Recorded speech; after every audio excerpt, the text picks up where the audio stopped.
ہاں، نمبر 1، انسان کو اپنی اصل چہرے کی شناخت کے لیے بھی ایک لمبا سفر درکار ہوتا ہے۔ نمبر 2، اللہ کریم کا بڑا کرم ہے کہ آپ کا باطن سب پہ آشکار ہے، ورنہ آپ شرم سے ہی نفسیاتی مریض بن جائیں۔ نمبر 3، کبھی کبھار اپنی ذات کے لیے بھی مفتی بن جائیں، بہت سے مفتیوں کے فتوے سے بچ جائیں گے۔ نمبر 4، مجلس میں اچھا بننے والا اور تنہائی میں برا سوچنے والا منافق ہے۔ نمبر 5، خدا سے دعا کیا کریں کہ آپ کو برا اور منفی سوچنے کی عادت سے نجات دے، یہ اللہ کا کرم ہے کہ آپ کو تھکا دینے والی سوچ سے چھٹکارا مل جائے۔ نمبر 6، بہت سے لوگ چڑیا کی شکار والی بندوق سے شیر کا شکار کرنے کی کوشش کر رہے ہوتے ہیں اور شیر ان کو کھا جاتا ہے۔ نمبر 7، توانائی چھیننے والا ایک کام کر رہا ہوتا ہے اور توانائی دینے والا بھی ایک کام کر رہا ہوتا ہے۔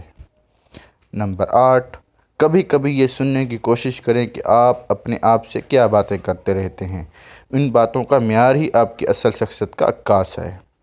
نمبر 9، جو وقت گزر گیا اس کو یاد کر کے کچھ اصول بنائیں، جو وقت باقی رہ گیا ہے وہ بہتر سوچے گا۔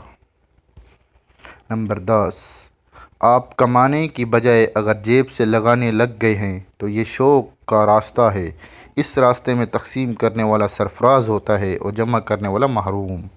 نمبر 11، جو آپ کے آنسو کی قدر نہیں جانتا اس کے لیے رونا چھوڑ دیں۔ نمبر 12، کائنات کے سب سے بڑے سخی پر یقین آپ کو سخی بنا دے گا۔ نمبر 13، اس درخت کو کبھی مت کاٹیں جس سے لوگ چھاؤں لے رہے ہوں۔ نمبر 14، غربت ختم ہو جائے لیکن مگر احساس غربت ختم نہ ہو تو یہ علامت ہے کہ آپ ڈیولپ نہیں ہیں۔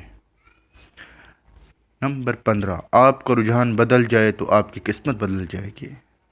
دوستو، اگر آپ کو ہمارا چینل پسند آیا ہے تو سبسکرائب کر دیں اور آنے والی ویڈیو کے لیے بیل آئیکن کو دبا دیں۔ شکریہ، تھینکس۔